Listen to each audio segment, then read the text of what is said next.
사도신경으로 신앙 고백하심으로 2월 26일 월요일 새벽 기도회를 시작하도록 하겠습니다. 전능하사 천지를 만드신 하나님 아버지를 내가 믿사오며 그 외아들 우리 주 예수 그리스도를 믿사오니 이는 성령으로 잉태하사 동정녀 마리아에게 나시고 본디오 빌라도에게 고난을 받으사 십자가에 못 박혀 죽으시고 장사한 지 사흘 만에 죽은 자 가운데서 다시 살아나시며 하늘에 오르사 전능하신 하나님 우편에 앉아 계시다가 저리로서 산 자와 죽은 자를 심판하러 오시리라. 성령을 믿사오며 거룩한 공회와 성도가 서로 교통하는 것과 죄를 사하여 주시는 것과 몸이 다시 사는 것과 영원히 사는 것을 믿사옵나이다. 아멘.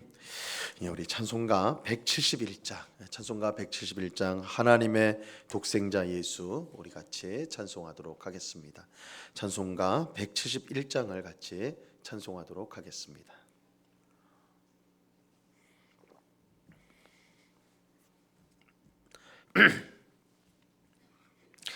찬송가 171장을 같이 찬송합니다.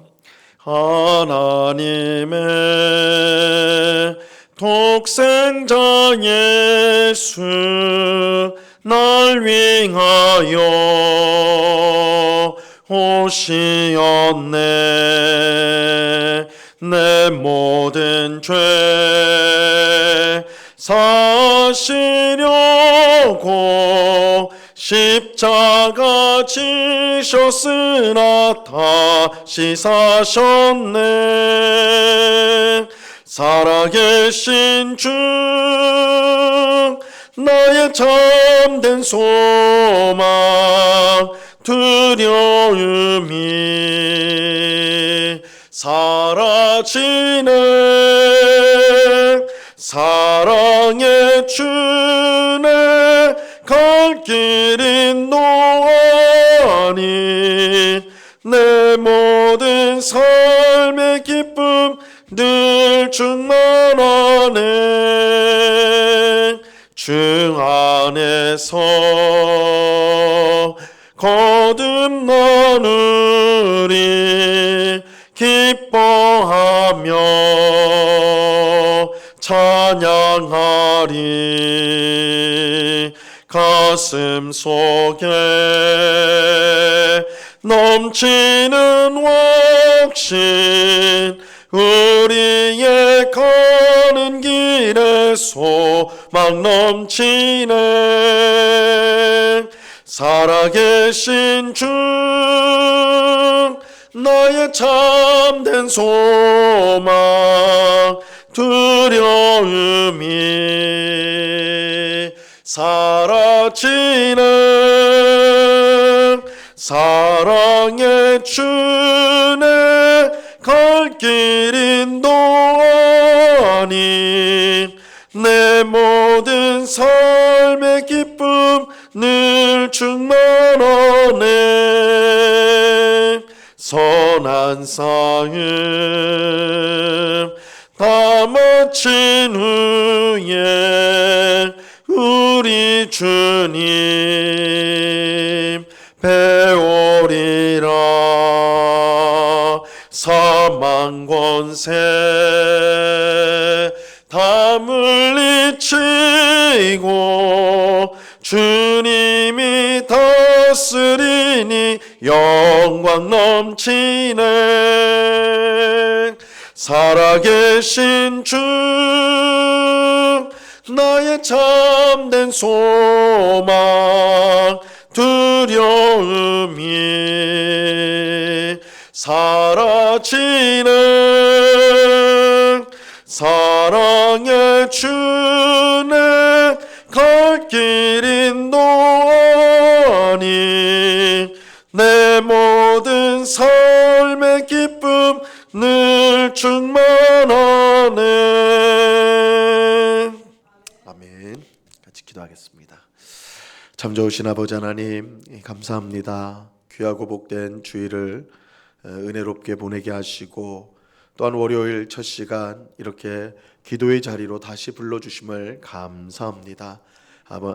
이번 한 주간도 주님과 겸손히 동행하며 하나님이 베풀어 주시는 귀한 은혜를 맛보며 부활의 능력 가운데 성령의 새롭게 하심을 쫓아서 하나님의 자녀, 하나님의 백성답게 살아가는 저희 모두가 되게 하여 주시옵소서.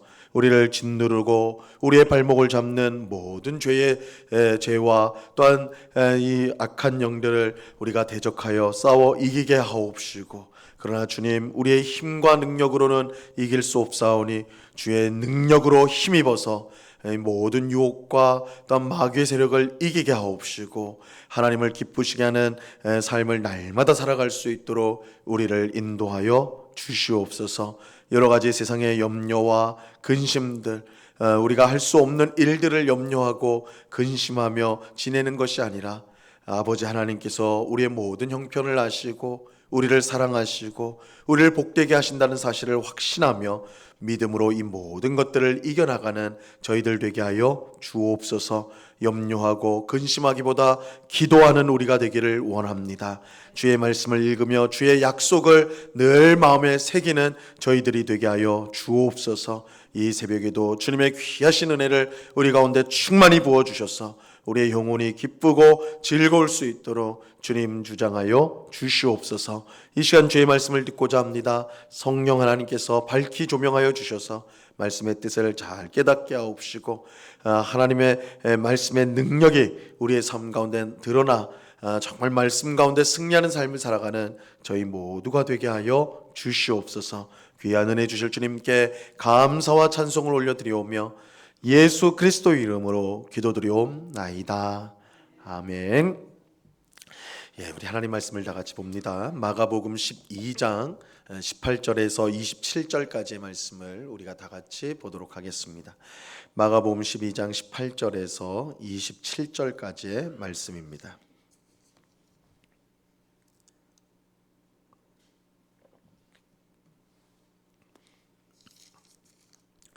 마가복음 12장 18절에서 27절까지의 말씀을 우리가 하나님의 말씀을 교독합니다. 제가 먼저 읽겠습니다. 부활이 없다 하는 사두개인들이 예수께 와서 물어 이르되, 선생님이여, 모세가 우리에게 써주기를 어떤 사람의 형이 자식이 없이 아내를 두고 죽으면 그 동생이 그 아내를 취하여 형을 위하여 상속자를 세울지니라 하였나이다. 7형제가 있었는데 마지가 아내를 취하였다가 상속자가 없이 죽고, 둘째도 그 여자를 취하였다가 상속자가 없이 죽고, 셋째도 그렇게 하여 7이 다 상속자가 없었고 최후의 여자도 죽었나이다. 7사람이 다 그를 아내로 취하였으니 부활 때 곧 그들이 살아날 때에 그 중에 누구의 아내가 되리이까? 예수께서 이르시되 너희가 성경도 하나님의 능력도 알지 못함으로 오해함이 아니냐? 사람이 죽은 자 가운데서 살아날 때에는 장가도 아니가고 시집도 아니가고 하늘에 있는 천사들과 같으니라. 죽은 자가 살아난다는 것을 말할진대 너희가 모세의 책 중 가시나무 떨기에 관한 글에 하나님께서 모세에게 이르시되 나는 아브라함의 하나님이요 이삭의 하나님이요 야곱의 하나님이로라 하신 말씀을 읽어보지 못하였느냐? 하나님은 죽은 자의 하나님이 아니요 산 자의 하나님이시라.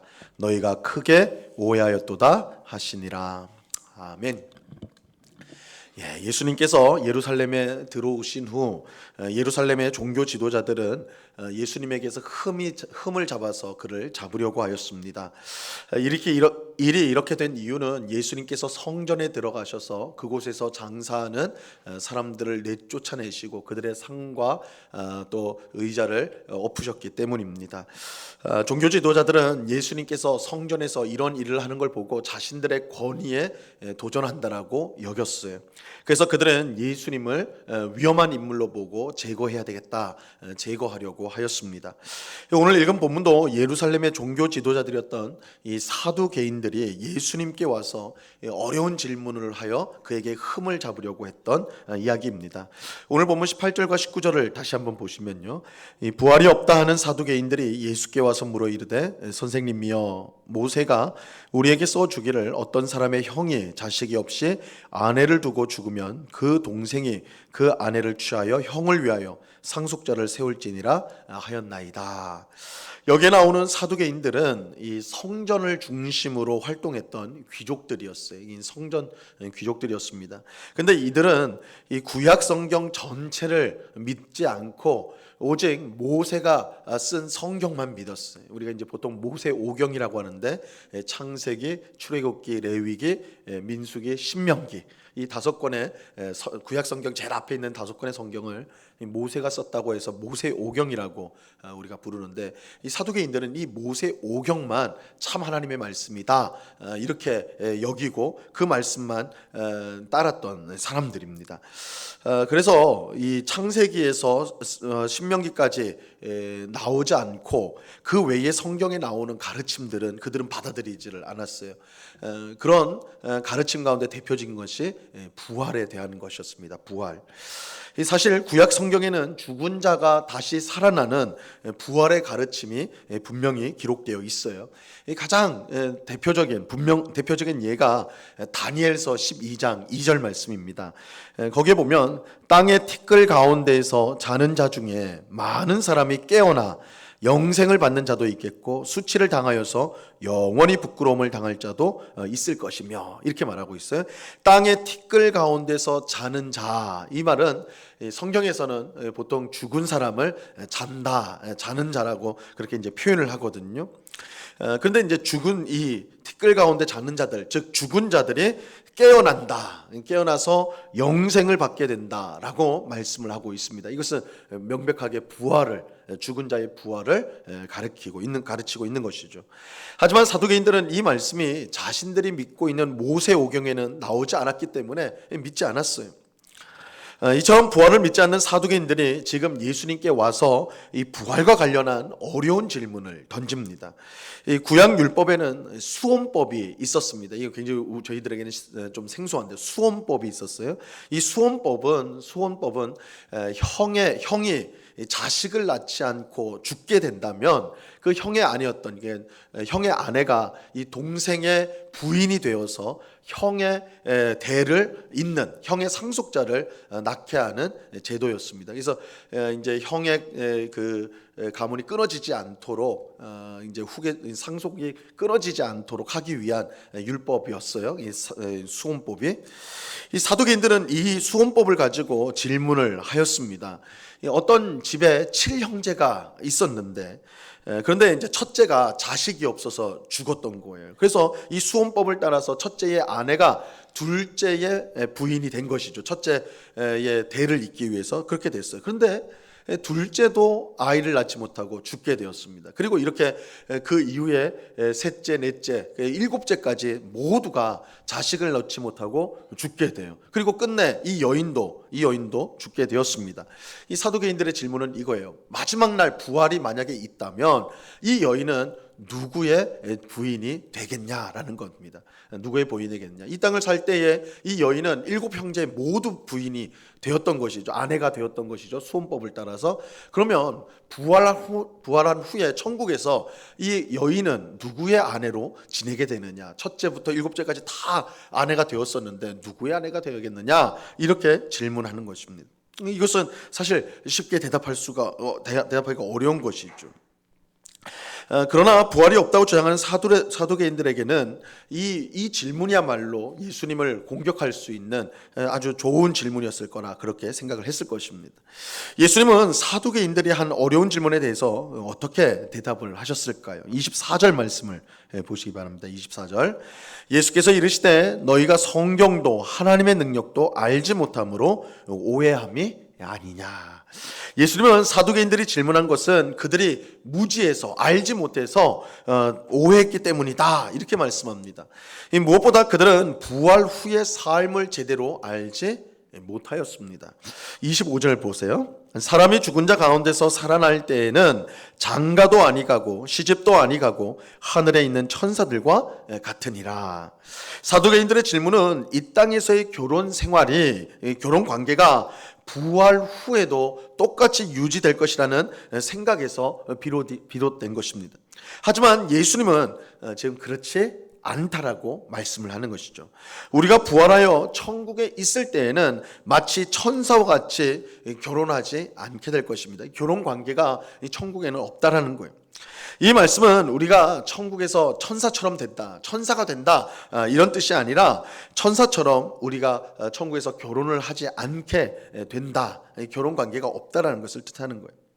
우리는 천국이 이 세상과 다르다라는 것을 분명히 알아야 됩니다. 이 땅에서의 삶과 달리 우리는 천국에서 영원한 삶을 살게 될 거예요. 여기서는 우리가 유한한 삶을 살아가고 있잖아요. 그런데 이 세상에는 그렇지만 오는 세상, 하나님이 다스리는 하나님 나라에서는 우리는 영원한 삶을 살게 될 거예요. 하나님 안에서 완전한 사랑과 은혜를 누리면서 천국에 있는 모든 사람과 진정한 한 가족으로, 하나님을 아버지로 모시고 진정한 한 가족으로 우리 모든 성도가 지내게 될 것입니다. 그러므로 천국에는 더 이상 결혼 제도가 필요가 없습니다. 이 사두개인들은 이 사실에 대해서 알지 못했던 것이죠. 그냥 단순히 이 땅에서의 관계가 천국에서도 그대로 유지된다라고 가정하면서 이 질문을 한 거예요. 또 사두개인들은 하나님의 말씀을 오해하였습니다. 예수님은 일부러 사두개인들이 믿고 있는 출애굽기 말씀을 예로 들어서 설명을 하셨어요. 오늘 보면 26절과 27절을 보세요.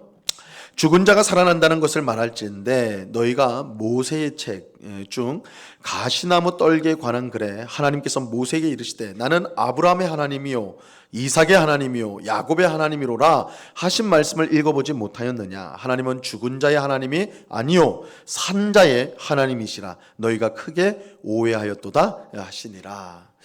예수님이 말씀하신 구절은 출애굽기 3장에 기록된 것으로 하나님께서 떨기나무 불로 나타나서 모세를 부르는 장면입니다. 이때 모세는 하나님의 이름을 묻지요. 하나님께서 모세에게 너가 지금 애굽에서 종살이하던 이스라엘 백성에게 가서 그들을 구원해라 이렇게 말씀하니까 내가 애굽에 갈 때 우리 이스라엘 백성들이 누가 너를 보냈느냐 이렇게 물으면 제가 뭐라고 답해야 됩니까? 하나님의 이름을 물어요. 이때 하나님께서는 출애굽기 3장 14절에서 나는 스스로 있는 자니라, 나는 스스로 있는 자다 이렇게 대답을 하셨습니다. 이렇게 말씀하신 후에 곧바로 뭐라고 말씀하시냐면 오늘 본문에 나오는 것처럼 나는 너희 조상의 하나님 여호와 곧 아브라함의 하나님 이삭의 하나님 야곱의 하나님이라 이렇게 말씀하셨습니다. 근데 하나님께서 나는 스스로 있는 자다, 나는 스스로 있는 자라 이렇게 말할 때 이 말 속에는 나는 살아있는 하나님이다, 나는 살아있는 하나님이다 라는 뜻이 담겨져 있어요.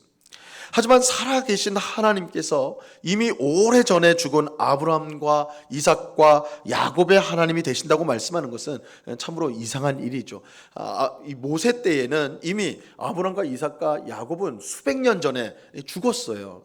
아주 오래전에 죽은 사람들입니다. 근데 하나님께서 모세에게 나는 아브라함과 이삭과 야곱의 하나님이다 이렇게 말씀하시고 있는 거죠. 이미 오래전에 죽은 사람들의 하나님이다 이렇게 말하는 것. 나는 스스로 있는 자다, 나는 살아있는 하나님이다 라고 하면서 전에 죽었던 사람들의 하나님이다 이렇게 말하는 것 참 이상한 것이죠. 왜냐하면 하나님은 죽은 자의 하나님이 아니고 산 자의 하나님이라 27절에서 그렇게 말하고 있기 때문입니다.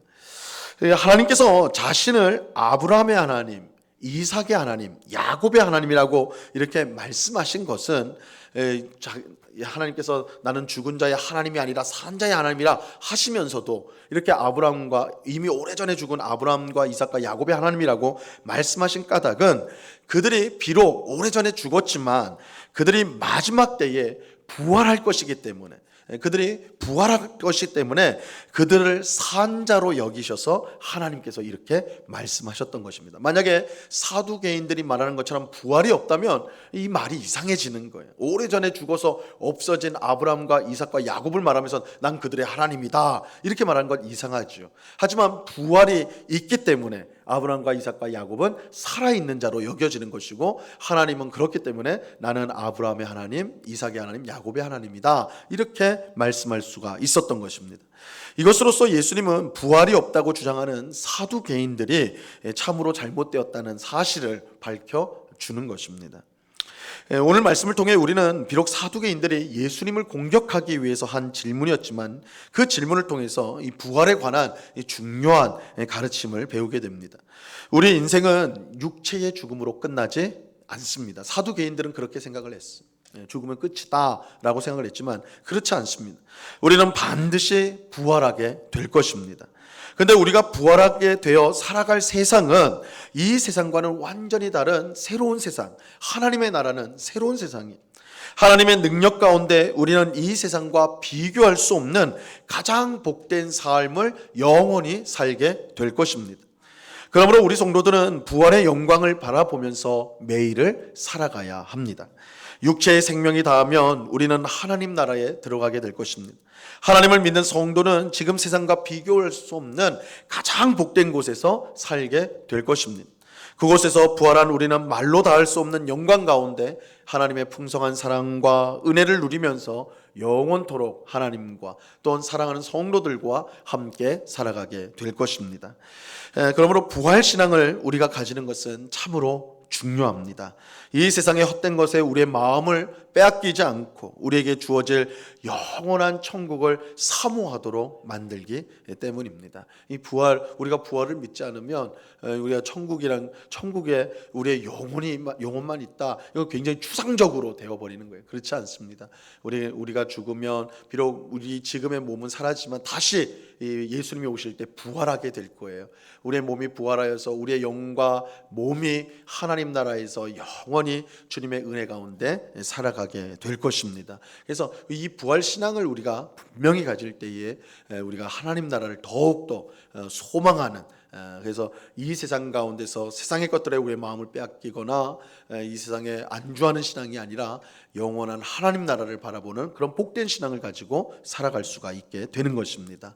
오늘도 부활 신앙을 가지고 우리의 삶 가운데 있는 모든 시련과 어려움 또한 유혹들을 우리가 이겨내고 견뎌내고 주께서 주신 일에 삶의 충성을 다하는 오늘 우리 모두가 될 수 있기를 바랍니다. 이 은혜가 오늘 기도하는 우리 모두에게 충만히 넘치기를 우리 주님의 이름으로 간절히 축원합니다. 기도하겠습니다. 하나님 아버지, 감사합니다. 사두개인들이 예수님을 시험하기 위해 흠을 잡기 위해서 이 부활에 관한 그들 스스로는 믿지 않는 부활에 관한 질문을 하였고, 예수님은 부활이 확실함을 우리에게 말씀하여 주십니다. 주님, 우리가 예수님을 믿고 신앙생활을 하지만 어떨 때는 우리가 사는 이 세상이 전부인 것처럼 생각해서 세상에 매여서 살아갈 때가 얼마나 많은지요. 우리가 하는 대부분의 근심과 염려가 마치 우리가 이 땅에서 영원히 살 것처럼 생각하기 때문에 생긴 것은 아닌지 우리 자신을 돌아보게 하옵소서.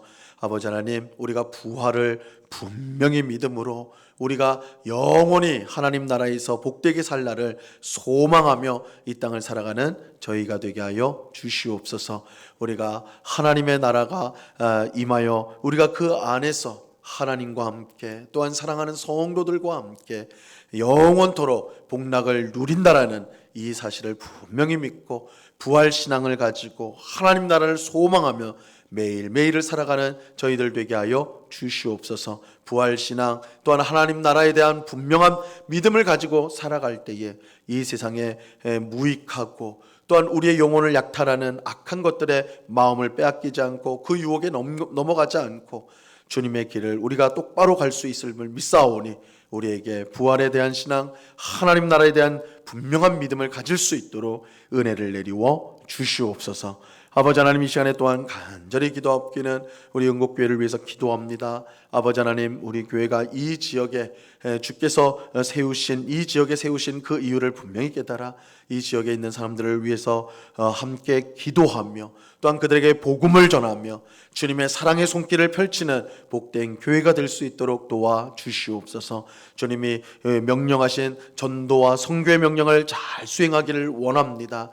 우리 해외에 있는 선교사들을 위해서 항상 기도하게 하시고 또한 국내 농어촌 교회들, 개척교회들을 위해서 힘써서 도움으로 말미암아 함께 주님의 나라를 전파하며 또한 복음을 전파하는 이 선교의 전도의 귀한 사명을 잘 감당하는 저희 교회가 되게 하여 주시옵소서. 우리 온 성도가 한 마음으로 사랑하기를 원합니다.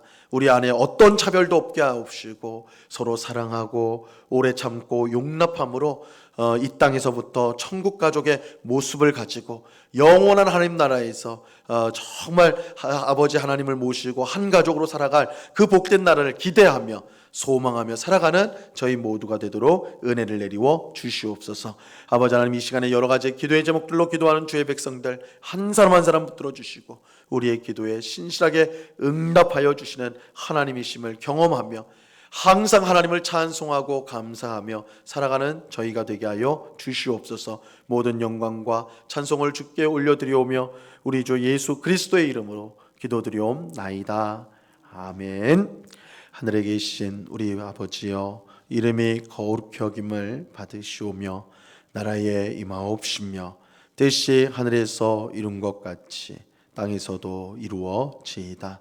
오늘날 우리에게 일용할 양식을 주옵시고 우리가 우리에게 죄 지은 자를 사하여 준 것 같이 우리 죄를 사하여 주옵시고 우리를 시험에 들게 하지 마옵시고 다만 악에서 구하옵소서. 대개 나라와 권세와 영광이 아버지께 영원히 있사옵나이다. 아멘.